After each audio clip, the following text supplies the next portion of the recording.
Hi, welcome to the Market Alert for Thursday, the 28th of September 2017.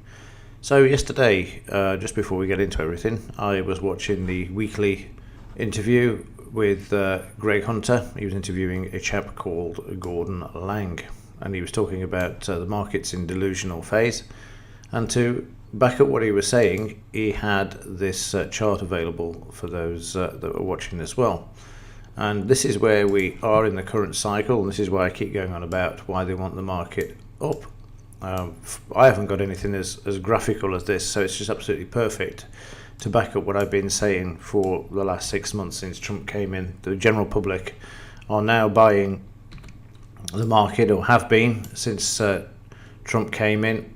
And you can see we're now in this sort of delusional bit, and this is where the central banks keep coming in and buying the market and moving it back to the upside, which is what we saw again yesterday afternoon.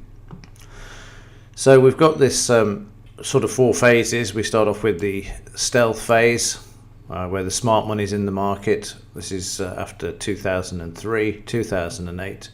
We get institutional investors then coming in, and then the media take up all of the business channels. Again, you get some enthusiasm behind it, and then we're now past the greed, general public in now, delusion, and then when the debt starts to fall apart, which you'll see Gordon explain in great detail why we've got the problem and how it's he thinks it's going to end. Then there'll be the denial that there's a problem like we had last time, except this time there'll be nothing to back it up. And then we return to normal, where we get a bull trap where the market is brought back, because no doubt they'll print some more money, call it QE4, and then we will get into the capitulation part of it.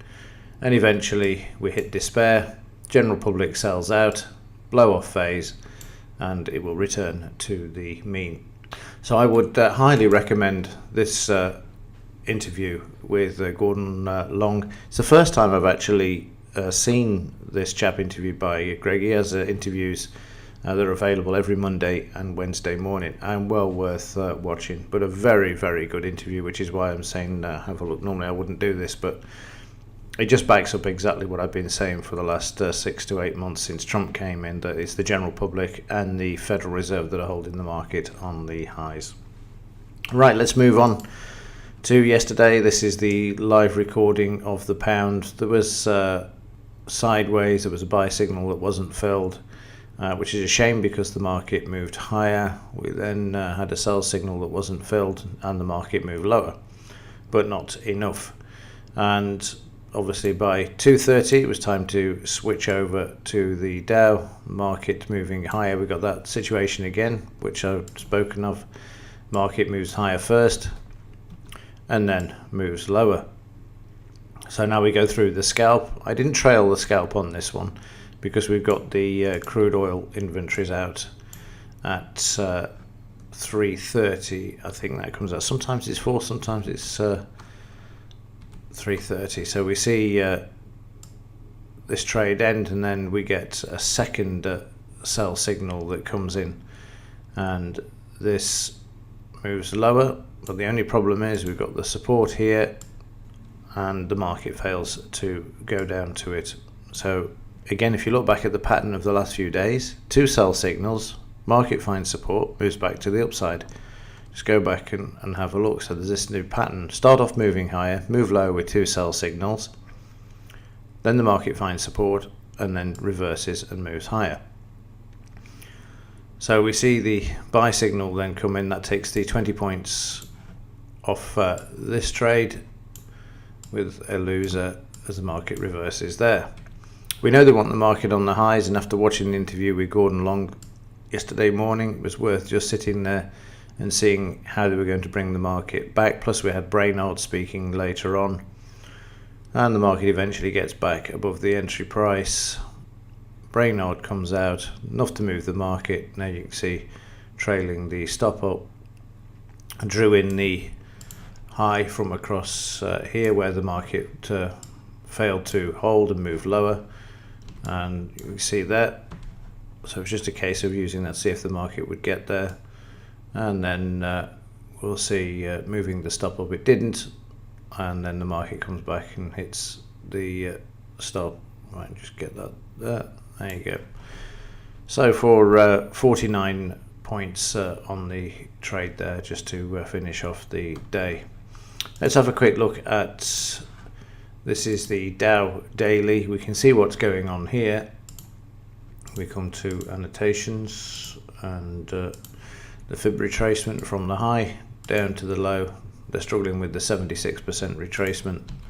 You can see that in this area here, and the figure is 22,375.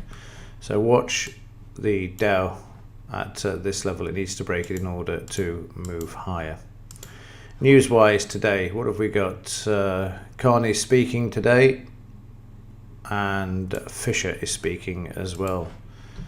So we've got Carney out at 9:15, so that will affect the pound, to stay out of the pound while he's speaking. And then we've got Fisher speaking at 3:15. Just don't worry about him, it'll all be positive from Fisher. So that's the news. And the pound daily, we've got some weakness here. Markets struggling, starting to turn down. You can see that the trend has been broken. Watch the 20 bar moving average, see how the market holds there, and we're through the 134.09. Now it depends what Carney says today on what the market does. It might be enough to bring it back if he talks about rates being increased, but last time he was out he was talking about not increasing rates. So again, we'll just have to wait and see how that pans out, what he actually does have to say with regards to that. Right, let's have a quick look at the implied volatility for yesterday. And yesterday we see the implied volatility moving lower, down to 770 from 806. The volatility trade is back, the Dow is up, and again this is achieved by selling the VIX into the market to make everything look fine and there's no issues around. But by the time you've watched the interview with Greg Hunter and Gordon Long, you'll see that that's not the case at all. And again, something I've been going on about for years as this has unfolded. And again, I agree with Gordon, we're sort of in the last phase of this delusion with regards to the debt and how much has been pumped in to these markets during the last 10 years, when really it should have all been allowed to fail back then. Now it's just a bigger problem. But that's it for today.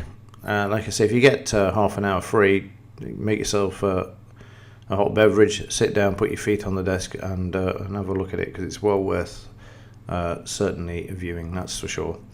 Right, that will do it for this one. If there's anything to report, I will let you know. Other than that, as ever, thanks for watching. See you in the next one.